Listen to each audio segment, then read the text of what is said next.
તો ચૂંટણીની મોસમ તો આવી છે, પણ સાથે સાથે મોસમ આવી ગઈ છે ધાક ધમકી આપવાની પણ। વડોદરાના સાવલીમાં ચૂંટણીને લઈને પ્રચારનો ધમધમાટ જોવા મળી રહ્યો છે। ધારાસભ્ય કેતન ઇનામદારે ઉમેદવારોને કડક ચેતવણી આપી છે અને કહ્યું છે કે જો કામ નહીં કરો તો રાજીનામું લઈ લેવામાં આવશે।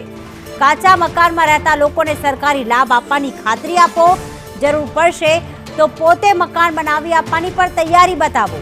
હું ઈચ્છું તો 24માંથી ઘણી સીટો બિનહરીફ કરી શકું છું, એક સીટ બિનહરીફ કરી એ પણ ખોટી કરી છે તેવું ઇનામદારે કહ્યું છે। લોકશાહીમાં સ્પર્ધા જરૂરી હોવાનો ઉલ્લેખ કર્યો, સાથે એવું પણ કહ્યું કે ઉમેદવારોને એવું કહ્યું કામ નહીં કરો તો કાન પકડીશ, જીત્યા પછી કામ નહીં કરે તો રાજીનામું લેવાશે।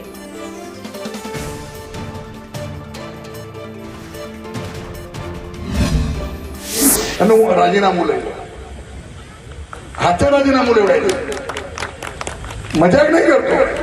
તમારો સમય આપવો પડશે। અર્જુન બેન તો હું વગાડું,